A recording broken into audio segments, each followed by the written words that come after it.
اعوذ باللہ من الشیطان الرجیم بسم اللہ الرحمن الرحیم السلام علیکم پیارے بچوں. Class 8 subject S S T port history chapter number 4 tribals Dikus and the vision of a golden age. پیارے بچوں آج ہم اسی چیپٹر کے حوالے سے پاسٹرلسٹس کے بارے میں پڑھیں گے. What are pastoralists? Many tribal groups moved with their herds of cattle or sheep according to the season. When the grass in one place was exhausted, they moved to another area. The Van Gujars of the Punjab hills and the Labadis of Andhra Pradesh were cattle herders. The Gadis of Kulu were shepherds, and the Bukarwalas of Kashmir reared goats. You will read more about them in the higher class.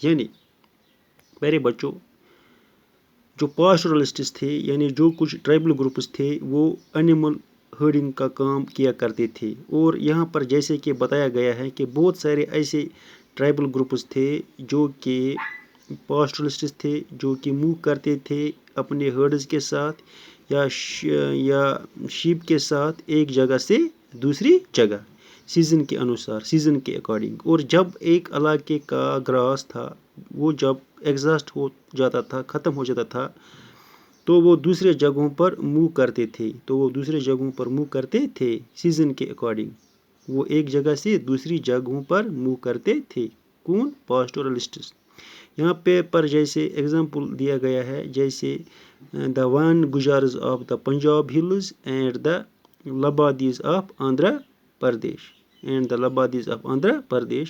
وہ cattle ہرڈرز تھے.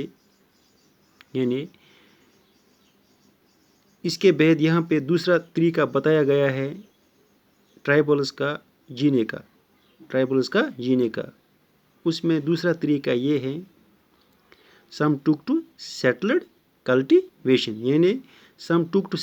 Cultivation. ابھی تک یہاں پہ ہم پڑھیں گے Some took to settled cultivation. Many tribal groups were cultivating their fields in one place year after year and gradually got rights over the land they lived on. In many cases, like the Mundas of Chota Nagpur, the land belonged to the clan as a whole.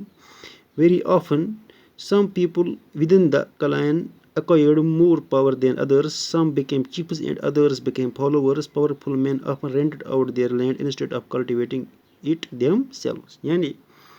سم ٹوک to settled cultivation. ابھی تک ہم نے دیکھا جو tribal groups تھے وہ hunting کرتے تھے گیدرنگ کیا کرتے تھے یا پھر دوسرے طریقے کے کام کیا کرتے تھے جیسے کہ جم کلٹیویشن کیا کرتے تھے. لیکن اس کے علاوہ بہت سارے ایسے لوگ بھی ہیں جو کہ سیٹلڈ کلٹیویشن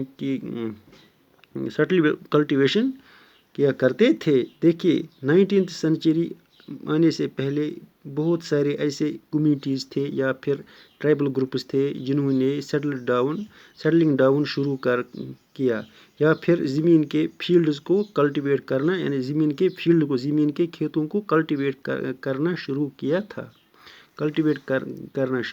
تھا. ایک ہی جگہ پر لگاتار وہ اب جم کلٹیویشن نہیں کر رہے تھے یا پھر ہرڈنگ نہیں کر رہے تھے یا پھر دوسرا کام نہیں کر رہے تھے بلکہ ایک جگہ پر وہ سیٹل ہو گئے تھے اور وہاں پر وہ بھی رہنے لگے. اور اس کے ساتھ ہی انہوں نے پلائنگ کو یوز کرنا شروع کر دیا اور زمین کے اوپر ان کو رائٹس بھی مل گئی اور اس کے ساتھ ہی وہ وہاں پر رہنے لگے. وہ سیٹل ہو گئے کمپلیٹلی. ان کا جیون ایک طریقے سے سیٹل ہو گیا.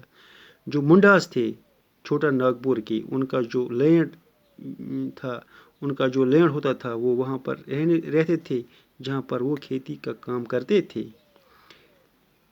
جو پاورفل لوگ تھے وہ کئی بار زمین کو رینٹ پر دیتے تھے کہ وہ خود سے کھیتی نہ کرے. British officials saw settled tribal groups like the Gondas and the Santalas as more civilized than hunter-gatherers or shifting cultivators. جو برٹش آفیشلز تھے جو انگریزی افسران تھے جب انہوں نے دیکھا کچھ ٹرائبل گروپ سیٹل ہو گئے تھے جیسے گونڈز اینڈ سنتھالز وہ مور سویلائزڈ ہیں دین ہنٹر گیدررز. جب انہوں نے دیکھا جو ہنٹر گیدررز تھے جو شفٹنگ کلٹیویٹرز تھے جب انہوں نے دیکھا تو ایک کمیونٹی کے لوگ ہیں گونڈاز اینڈ سنتھالز. جب انہوں نے یہ دیکھا گونڈاز اینڈ سنتھالز لوگ مور سویلائزڈ ہیں than hunter gatherers are shifting cultivators. Those who lived in the forests, وہ لوگ، وہ کمیونٹی وہ ایسی کمیونٹی جو فارسٹوں میں رہتے ہیں، جو جنگلوں میں رہتے ہیں، were considered to be as wild, ان کو وائلڈ قرار دیا گیا as and savage they need to be settled and civilized. انہوں نے کیا سوچا؟ جو انگریز افسران تھے انہوں نے بولا جو لوگ جنگلوں میں رہتے تھے وہ وحشیانہ زندگی بسر کرتے تھے، وہ سویج جیسی زندگی بسر کرتے تھے، ان کو سویلائزڈ بننے کی ضرورت ہے، ان کو ایک جگہ سیٹل رہنے کی ضرورت ہے، یعنی they need to be settled and civilised.